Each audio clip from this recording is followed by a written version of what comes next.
And then there were two.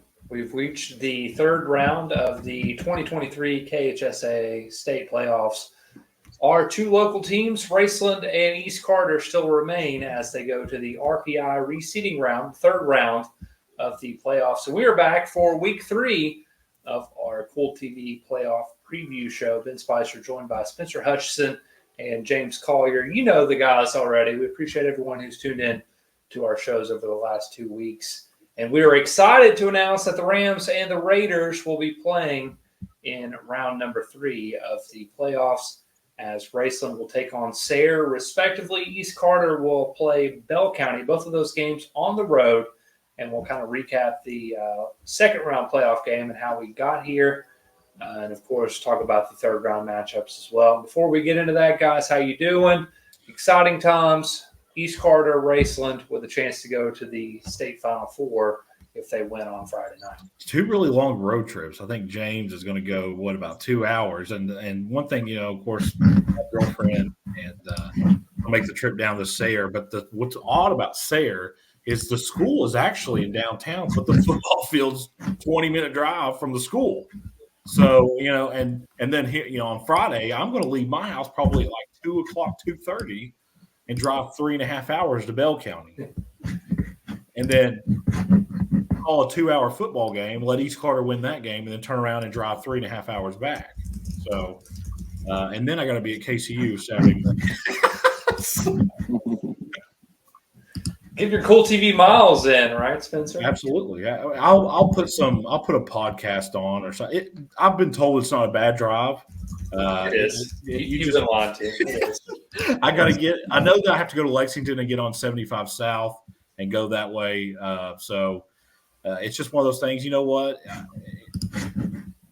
It's just a good thing that they're still playing. How about that? Well, we don't care where we're You could just drop your girlfriend off in Lexington and pick her up on the way back through. I'm sure she'd wait on you. She would be okay with that because she'd be waiting there. I'm assuming that I probably won't get home until 3:30, 4 o'clock in the morning. It'd be between 2 and 4 o'clock for sure. It's definitely going to be late. I know last year I went to Ashland's game. I think it was the same round of the playoffs at Bell County, and I was in the middle of nowhere. I helped Matt Sparks and Zach Clemmy out that night, and I found a random hotel in I don't know what city Bell County's in. I can't remember, but it was like the one hotel in Bell County, and thankfully they let me use their Wi-Fi to send the story in. But yeah, it's a long drive. It's in the middle of nowhere. I feel like Sayre is a little, at least more. It's in Lexington. It's not so far out in the boondocks, but Bell County is definitely it's an interesting bus ride for East Carter, I think. It will be. I tell you what, though, if East Carter goes down there and wins, it will be a short bus ride home because the wheels won't hit the ground. So it'll be, it's just one of those things, and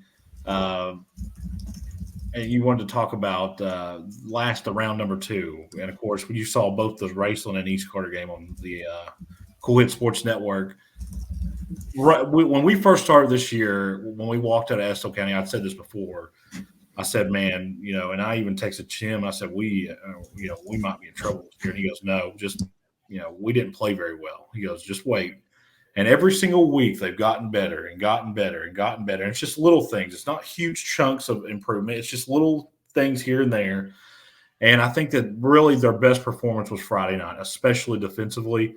Up front, the front 7 for East Carter defensively played phenomenal, and then the offensive line. And I should include Landon Yoke. I should include Johnson the way he played, Gabe Roberts, Mikey Hall, the Potter kid, all played really well.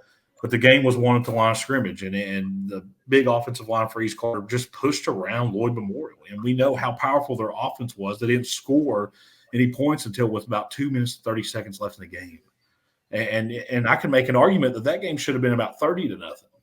So it was one of those things that East Carter's kind of that dark horse. When we first saw the bracket, East Carter was a dark horse, and they're living up to it.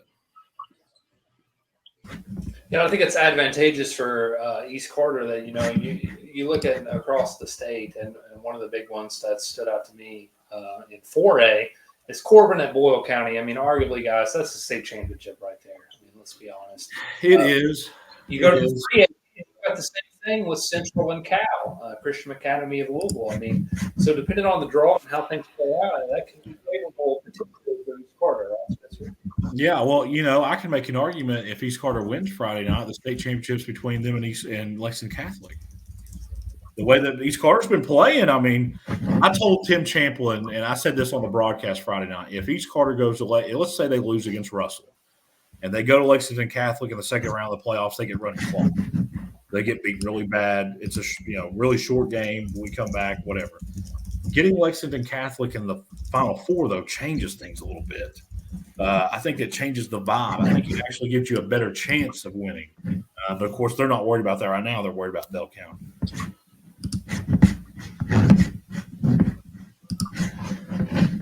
Yeah, I like that. Sorry, guys, I froze up a little bit there. I'm trying to get the You're good. ticker ready there for the week. You see the potential matchups there. Raceland travels to Sayre, East Carter, and Bell County. As we said, both of our local teams on the road.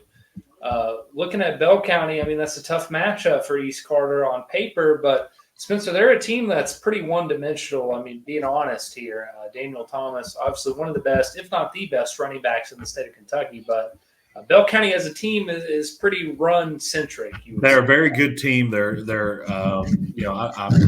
let me put this in a good way that's not negative, but they are very one-dimensional. If you take their star running back out of the play, which you're not going to, it's kind of one of those things. Can you contain him? Can you contain him? And I think it matches up well for East Carter. I think that they're better up front than Bell County. I say that, and something else will happen. I think they're better up front than Bell County. I actually watched some Bell County tape. You can watch it also on Facebook. I watched their game against I can't remember who it was, but it was the game before Belfry. But they run a wishbone offense. They're a team that likes to have a lot of eye candy. They'll hand the ball off to the first man through, then they may hand it off to the third man through. It's just one of those things where the way that East Carter's front seven's been playing, I think it matches up well with them. And East Carter, James said it last week, East Carter's a team now that if they go down early, they have the weapons to get back in the game. This is, and they kind of take pride in going on the road. Coach Tim Champlin said in his post-game interview that, I kind of like being on the road a little bit. I like my back against the wall. I kind of like the us against the world attitude. And, of course, they actually had James's quote from the show last week written on a whiteboard in the locker room. So, and I had people tell me, say, have James pick against us again this week. So, and we might have to. It fired him up. I think let's go to that real quick. The banner on Kool Hits 1057.com. Throughout the week, we've been making our picks, our predictions. And I think we're at that point, unfortunately, James, where we have to crown Spencer. He's probably going to be the winner in this. I don't know that we can gain enough ground. I've been trying to the last couple weeks. So if my picks have been a little crazy, just know that I'm trying to catch up, guys. You did get one on me and James, I think. I think me and James went Paris. Did we go Paris? You did? Yeah, we went Paris. We went Paris, and you picked Sayre. So, and one thing we'll talk about Raceland's opponent here in a minute, but last week I made a comment that I said, I thought that Sayre hadn't played anybody. Well, you can't really say that the way, because James talked about how good of a team Paris is, and they just took care of them, man. They just, and I know that I think I heard that Paris had 6 or 7 turnovers, something like that. So, regardless of how many turnovers they had, Sayre's still undefeated. That's an opponent that Raceland can't overlook this Friday night. It's a game that you could lose. I'm not saying you will, but if you go down there and just go through the motions, you could lose that game. It could easily happen. So I don't know. And one thing I wanted to bring up, Ben, one thing that me and you kind of saw on Facebook was the article out of Northern Kentucky about, I don't know where the quote came from. Was it the coach who said it? The coach said it. Yeah, he said he doesn't mind going 2.5 hours if he's going to win. Yeah, yeah, well, here's the facts about it. It doesn't matter where that game's played at. It could have been played at Central Park. It could have been played at Great American Ballpark in the outfield. They got dominated up front. It is what it is. Is the sky blue, is the grass green? They got beat up front. So, and when you get beat up front, James says every week, the team that's able to run the football will win. East Carter ran the football really well, and Lloyd Memorial did. Yeah, and that's going to be obviously the theme of next week's matchups when they go down to Bell County is who's going to win in the trenches. And I think this is a game where we've talked about that balance for the Raiders and East Carter. Quentin Johnson obviously being able to throw the football. Mikey Hall, Gabe Roberts out wide in the midst a bunch of other receivers and talent that East Carter has. I think that favors them in being able to be balanced on the road when Bell County's honestly not. It prevents teams from stacking the box. Okay. So when you have a Landon Yoke in the backfield, who's a really, and he's shown spurts of speed here lately, when he's kind of developed an extra gear. I don't know if he's been working during the season. It looks like he's dropped a little bit of weight, but he's become more of a versatile hybrid back. But when you have guys on the edges like Mikey Hall and Gabe Roberts, you can't really just cram everybody in the box because – that it's nothing for Johnson to just fake the handoff and throw it over top because Gabe Roberts is one of those big physical receivers, and Mikey Hall's as fast as anybody on the field. So it's pick your poison when you face this East Carter offense. And another thing is you can't kick to them, Ben. We've talked about it on special teams. If you kick to East Carter, it could be 7-0, or that could be the changing point of the game. Is it? They don't keep stats, but East Carter has to be in the top 10 in the state, regardless of class, for kick and punt returns this year. So it's pick your poison with them. And you know what? We'll pick that game here. I'll pick that game here in a minute. But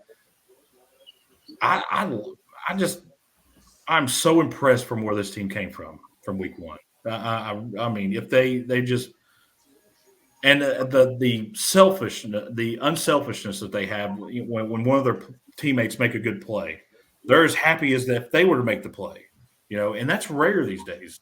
It's just when they say it's a full team effort, that's what they get out of East Carter. Well, we talked a little bit about the one-dimensionalness. I just created a word there, but you see it on the screen. Bell County, Blake Burnett, he has been effective. 12 touchdowns, 0 interceptions, 800 passing yards. Just 39 completions, though, on 65 attempts. So, obviously, that tells you right there they're not throwing the ball a whole lot. But when you have Daniel Thomas, 295 attempts, over 3,000 rushing yards on the season, 45 touchdowns. That is incredible, guys. He's only been held under 200 yards twice this season. That's crazy. That's crazy. Well, he'll have to have 200 or more Friday night if Bell County's going to beat East Carter. If you go look at the stats and he's at 180 or 170, East Carter's going to be coming back and getting ready to play probably Lexington Catholic, or if Rock Castle. I think Rock Castle plays Lexington Catholic. I'm not sure. They did defeat Lawrence County Friday night, but if he's held under 200 Friday night, you may be looking at a East Carter Lexington Catholic semi-state championship game. So and this is a team, a matchup that has a common opponent as well in Boyd County. East Carter beat Boyd County. Obviously, Bell County did as well, as you see there on your screen, 60-41. That was a shootout, a Big 12 game of sorts. Right. Obviously, East Carter went on the road. They won at Boyd County as well. Looking at that, so I mean, I feel like East Carter, this is a matchup that you'd almost want at this point of the playoffs, right, Spencer? Well, I think that they got a really good draw. And go back to what I said, if you played Lexington Catholic Friday night, they thump you bad. But going to Bell County, and I've been on Facebook recently, and I think that they're actually going to get a charter bus, which makes the ride a little bit more comfortable. They're going to ride down in style. They're not going to, they're going to have the heating and air and all, everything. But I think that the matchups, as far as now, I haven't watched enough Bell County tape but just the matchups up front and on the edges and at the quarterback and the scheme. I think that's something that needs to be said a little bit. The scheme that Bell County runs is kind of like the wing T. If you get caught behind, you're in trouble. Because you really require these big, long runs, and the drives that you go on are not, you can't put a 2-minute drill together running wishbone. If you get caught a couple of scores down in the second half, you're in big trouble. Yeah. And James knows what I'm talking about because that's all, 10 years ago, nobody threw the ball around here. A pass was a foreign play back then. If you threw a pass back in the early 2000s or 90s, you were a air raid. Oh, he threw a pass, you're air raid. But now, that's kind of like when, one thing I'll say this is kind of unrelated. I watched a little tape. I had a couple of clips of Bell County and Belfry's game Friday night. And Belfry had it on the goal line, 4th and goal. And Belfry was in a shotgun and ran a jet sweep. The kid kind of slipped and fumbled a little bit, but was in a shotgun. So that tells me if Philip Haywood's changing the way they play, then he knows the game itself is changing. Right. I just think that the scheme helps East Carter because, it's pick your poison. You hand it off to Landon Yoke straight up the A gap or B gap, or you can get Rylan Fowl and a jet sweep to kind of spread the defensive line out. And then if you put everybody in a box, you got Gabe Roberts and Mikey Hall, and the Potter kid had a touchdown catch Friday night. So pick your poison when it comes to this East Carter team, the way they're playing right now. Yeah, I think too you have to look at the all-time records. Obviously, Dudley Hilton at Bell County. He's been Mount Rushmore coach in Eastern Kentucky. He's a guy you put there with Phil Haywood, Ivan McGlone, guys that that kind of were the grandfathers of football here in Eastern Kentucky, and he is he's right there on that Mount Rushmore. There's probably 5 or 6 of those guys, and he's one of them. A guy that's been to state championships, has won state championships. He knows what it takes to win deep in the playoffs. And this is not East Carter's. East Carter was in this position a couple of years ago, and they got the game at home against Mason County. But this is not unfamiliar water for these kids. They had been in this situation before. This is not like it was when Kenyon Cozy and Charlie Terry were in the backfield for the Raiders. This is not a Christopher Columbus adventure. We're mapping new territory. These kids know where they're going, and they know what it takes to win. So. I'm excited for Friday night. I think it's going to be a great game.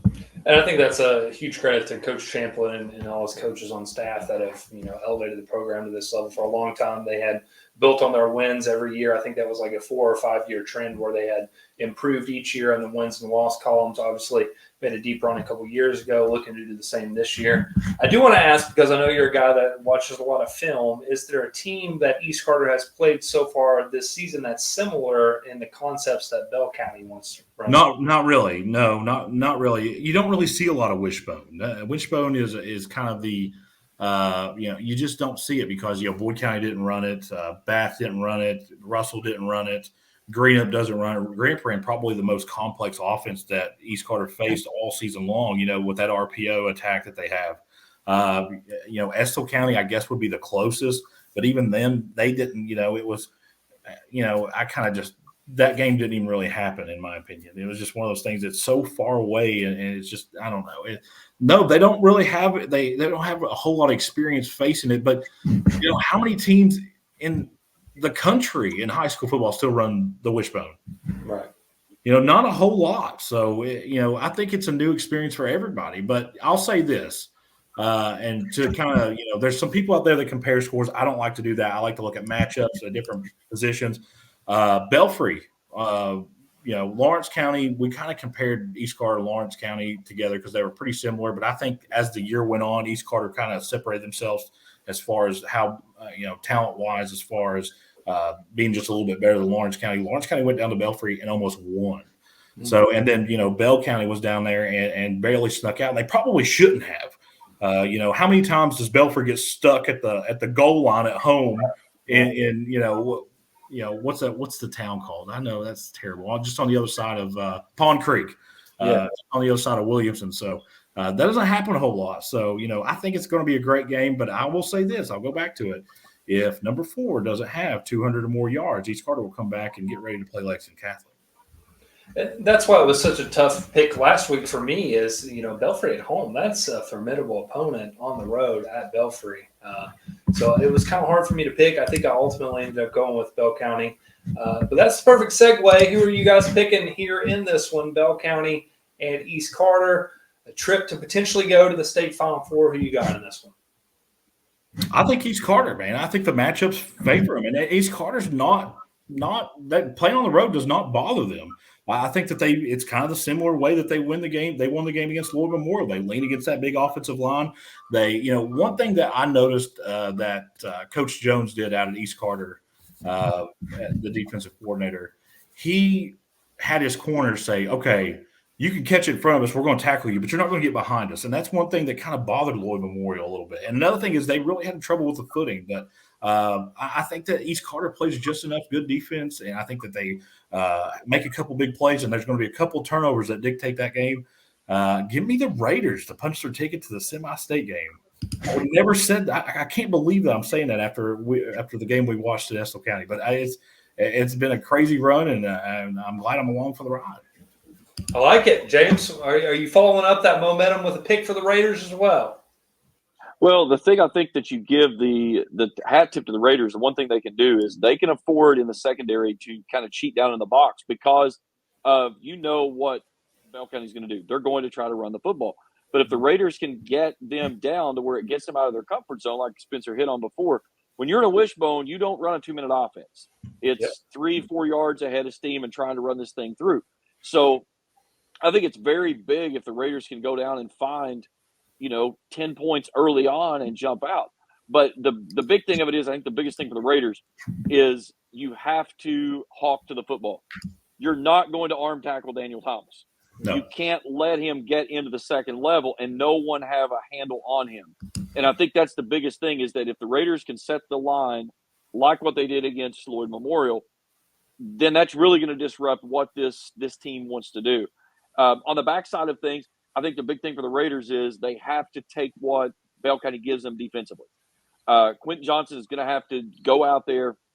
If they're going to let him throw the football, he's got to throw the football.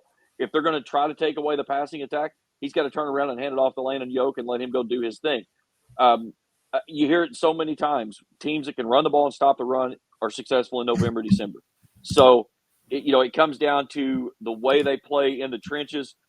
I like a team this time of year that's two-dimensional. I think Bell County is one-dimensional, and I think at the end that gives the Raiders a slight edge. All right. I love it. I'm riding the wave as well. I'm going to go Raiders. I'm picking East Carter. No bulletin board material this week, Tim. I'm sorry. Let's move on now to the 1A playoffs and talk a little bit about Raceland. They, of course, are taking a road trip as well down to Sayre. That's the Lexington area, I believe, right, guys? They'll be going down there, and they'll be facing the Spartans. Sayre's a tough team as well. They come out on top of Paris last week, 38-12. They have not lost this season. Sayre is 12-0. They've only allowed 97 points on the year. The most they've given up all season was 21 to Bethlehem. Now, that's interesting to me, guys. We talked about Bethlehem on the first episode of our playoff show. They're a team that airs it out. And Raceland, obviously, with Logan Lundy, is a team who can do that as well. They're very, very balanced, much like East Carter, but I think Logan Lundy's ability to throw the football is something that a lot of 1A teams aren't accustomed to, James. Would you agree with that? Yeah, the biggest thing I think that you see here is that both teams have something that they do well that the other team may struggle with defensively. I think Raceland's ability to run the football at will, especially in November with Noah Wallace and Jackson Hyten, really kind of sets the tone. The backside of that, obviously, Sayre wants to throw the football, and that's no secret. That's Raceland's Achilles is stopping the pass, especially on deep balls. Pennington has thrown for 47 touchdowns this season, no interceptions. Now, has he faced and the line that he's going to see when he gets from Raceland's linebackers and those front three guys that's going to be coming after him? I don't know. You've got Noah Wallace, who's arguably one of the best defenders in the state of Kentucky in that safety position that does so many things. But the interesting part about this is I think each team's strength is the other team's defensive Achilles. So which team can capitalize? And again, I think it goes back to that balance that Raceland, they can throw the football, they can run the football, and they can do it in multiple ways. Lundy he had a lot of new faces that he had to work with. He lost most of his skill guys from last year. Parker Phantom was the only returning skill guy that was there. You put a pair of sophomores on the outside and Bryson Rousey and Parker Ison, and the timing issue was there. It took a little bit for that timing to get there. But now you're seeing Bryson Rousey, who's catching quick screens and little curl routes and bubble screens, and 55 yards, he's down the sideline and to the house for a touchdown. Parker Ison made a great double move on a seam route the other night. It got over top of the second level, just ran past everybody. So you've got those options. And the thing that Raceland hasn't shown a lot this year yet, but it has it in the back pocket they can use, is the swing route in the wheel game. And, you get the ball into the hands of Noah and Jackson, and we see those guys, they've been lining up in the slot a little bit, so try to get them there as well. You've still got Braden Webb that you can mix into the puzzle. He's sat out the last couple of weeks, still recovering from an injury. I think the Rams are rested. I think they've got the weapons. It's just you cannot let Luke Pennington get down the field and hit home run balls on you, home run ball on you, home run ball on you, because they've got another kid on the outside who is a D1 prospect. In the I think it's hang on, I got to double check his name here because I don't want to say it wrong. Kaufman, Brock Kaufman. Yeah, they were talking. I think he's had offers from Maryland and Coastal Carolina.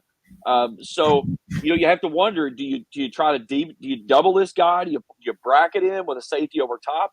Do you try to keep everything underneath and make him throw the underneath routes?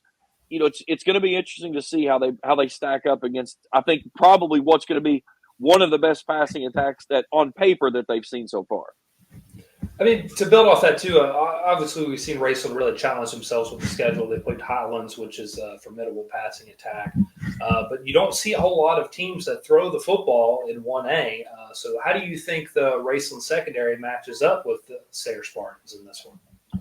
Well, I think that's the big key is because you look at the three teams that Raceland's played out, in their three losses.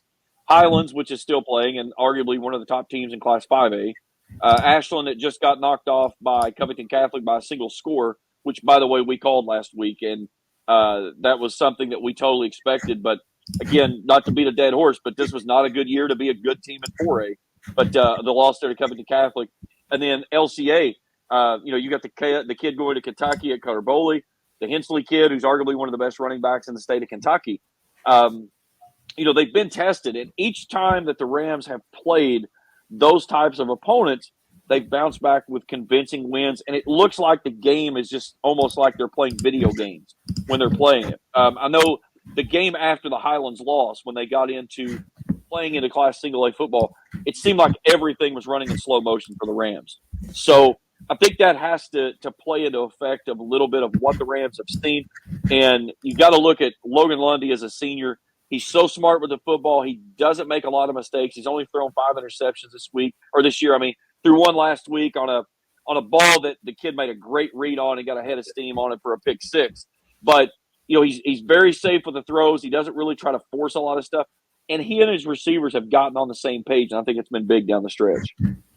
And obviously, when you compare schedules, it doesn't really matter this time of year. But when you look at Sayre's schedule as opposed to Raceland's, Raceland has by far and away played a much tougher schedule. I wish the RPI would reflect that, and maybe Sayre would have to come to Ram Stadium. But, that's a different discussion.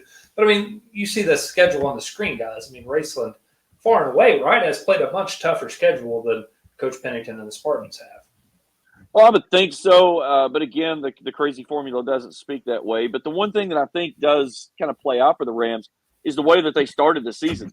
The first month of the season, they were on the road the entire time. So they didn't come home until September 15th. They played 2 road games, exercised their bye week in week 3, and then had that game at Pikeville. So that was something that they built on, long road trips. They made a couple of big trips down US 23 on the Yellow Dog and then come home for a bye week and then back down 23 again. So, it's something that it's not uncharacteristic for the Rams.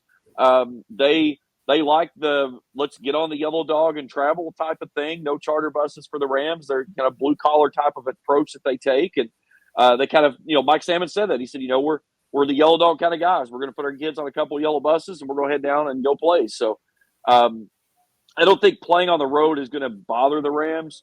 Obviously, you would much rather have this game at home. Anybody would say that. But on the backside of things, it's like Coach Salmons has said so many years, when you get down to the round of 8, it doesn't matter who you're playing or where you're playing. Throw them out there. Let's go. You're going to have to go beat somebody to get to where you want to go. And arguably, it's Kroger or bust. So, the Rams, they make the trip to Lexington. And then more than likely, unless you get some major upsets in this next round, if the Rams would win, they're going to be on the road on Black Friday too. So it just all depends on where it falls of how it goes. Sayre has played 10 1A opponents on the season. They are the only undefeated team in 1A at 12-0 so far. We will have both of these games for you on the Kool Sports Network. Before we make our picks and predictions for Raceland and Sayre, James, I'll ask you this. What do you think the biggest key to victory is for Raceland going on the road down to the Lexington area on Friday night? Well, I think not to use a coach cliche, but turnovers. You look at what happened last week with Paris. I think a lot of people expected Paris to be the better team. And I think that when you line them up, I think Paris had the better athletes. Sayre had the better discipline. and 7 turnovers in a game, I don't care who you're playing, that's very difficult to overcome. When you go on the road, especially when you get in the postseason, 48-minute games, they become a little shorter. You don't get as many possessions as you may get in a regular season game. So you have to value the ball. No empty trips on the field. If you get inside the orange zone, as Coach Sammons and the Rams like to call it, you got to punch it in for points. Whether it's 3 or whether it's 7. So, attention to detail. You got to win that turnover battle. And then again, the war in the trenches. Which team up front can be the more physical at the point of contact? I think they play Black Friday, and then the taste of turkey on Thursday tastes a little better. With that being said, guys, let's go ahead and make our picks and predictions for that one. I'll start with you, Spencer. Who you got? Do you think the Rams can go down on the road and come out on top? I think they do, but I think this is a battle. There's more of a battle. Nothing taken away from Sayre. I think they're a very good team, very well coached. I think this is a game where Raceland really needs to focus on themselves. You can't go down there and just go through the motions and just say, "Well, we're looking down the road." And I don't think they will, but it's one of those games you can't go down there and sleepwalk.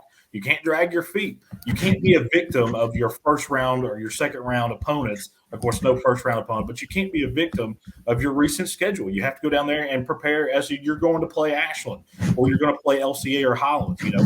There's nothing guaranteed after this point. And this is, to put it the way it is, it's the Elite Eight in every class. So you're going to get, everybody's best shot. And Sayre's at home, a place they're familiar with. And James said it, they got a D1 receiver and probably a D1 quarterback. So this is not a game that you go down there and you just go through the motions. It's a business trip. And if Raceland wants to play on Black Friday, they better go down there and treat it as a business trip. As it is, I think they win by a couple touchdowns. I think Raceland goes down there, and I think that Noah Wallace has a big game. I think that they really dominate up front. I think they control the clock. I think they prevent Sayre from getting the normal possessions that they usually would against. You said it, Ben, 10 1A schools. So and just put it what it is, Raceland and Pikeville are not your normal 1A schools.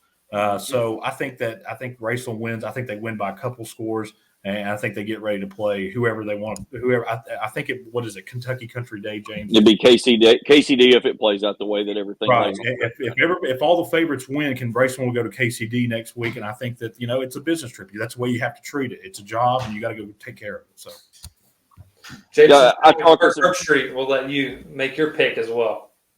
Yeah, I talked with some guys earlier that were kind of down in the Lexington area, and they were covering the game, and they asked me. They said, what do you think? And I said the best defense for an offense like Pennington brings to the field is keeping him stuck on the sideline. And when you've got a dual-headed monster like a Noah Wallace and a Jackson Heighton in the backfield, who, by the way, are very rested, you look at what they've done down the stretch. They've taken care of business. These guys' legs are very healthy. They took care of business last week. First play from scrimmage, Noah busts one for 56. Jackson caps off the final 10. They just they played on each other really well this year. Jackson was the 4th running back last year, behind Jules Farrell, Noah, Isaac Browning, and then himself. This year, he's made himself that second back, and he and Noah have really been a nice 1-2 punch. And Noah this year has taken himself to that next level. He runs to contact, and there's been so many times this year that you'll watch people try to tackle him, and he will drag them down the field. So I like what Spencer was saying there. I think Noah touches the ball probably 25 times this week. I would not be surprised to see him push it over the 150 mark. And the longer the Rams can sustain those drives of 5 yards and ahead of steam, that's going to play into the factor. The other side, too, is you talk about the numbers and the scores and everything. The model that the Rams play through, 48 minutes. Has Sayre played a 48-minute physical contest like they're going to see from Raceland? I don't know. And I think that's something that's going to be tested is can they stand up to point of contact, those body blows, just leaning on you for 48 minutes of physical, tough, gridiron type of football that you're going to see from the Rams. That's going to be yet to be seen. I think Sayre's a very physical team. They're a finessey team, though, because of the way they like to go to the air. And the Rams can't allow that to dictate what they want to do. They've got to control the point of contact. The Rams do that. I think they win this one easy. I'm going to keep it simple again, guys. I think balance. Balance is the key. Raceland obviously can run the ball. They can throw the ball with Logan Lundy. I think that balance pushes them over the top. Noah Wallace, Jackson Heighton and company. keep Pennington over on the sideline just enough, and they come out on top in a close one. It's going to be a great game. It's going to be an interesting challenge for Raceland, obviously. But I think the Rams come out on top on the road. Looking forward to that, guys. And again, another great show. Enjoyed it, guys. Hopefully we're back next week talking East Carter and Raceland in the Final Four. How exciting that would be. That'd be awesome. How about that? Isn't that crazy? Isn't that crazy? That would be some pretty crazy, man. Two local teams here playing for a bid to a state championship. Anything could happen in that Final Four. That's the thing. So if you're Raceland, though, one quick thing, you want to pay attention to the KCD score. You want to pay attention to the Campbellsville score. If one of those teams loses, James knows it better than I do, but from what I understand, you're probably going to go to Pikeville if one of those teams loses. Now, there is no probably about it. That's the way it happens. Only way that Raceland and Pikeville don't match up in the finals if they play through is that KCD and Campbellsville have to win, in which then if Raceland wins and Pikeville wins, they would go on the road next week. But a KCD or a Campbellsville loss, either one, and a Rams win and a Pikeville win, they're playing on Black Friday in Pikeville. And one thing that I wanted to mention, KCD, a lot of people don't know where that's at. That's actually, I believe it's in downtown Louisville. That's in Louisville. Downtown Louisville. So, I mean, that's 3 hours no matter how fast you drive.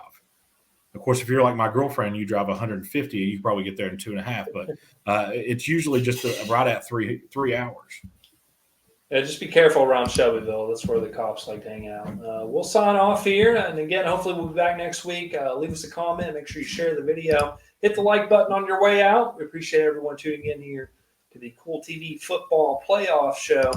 See you back next week. Hopefully, guys.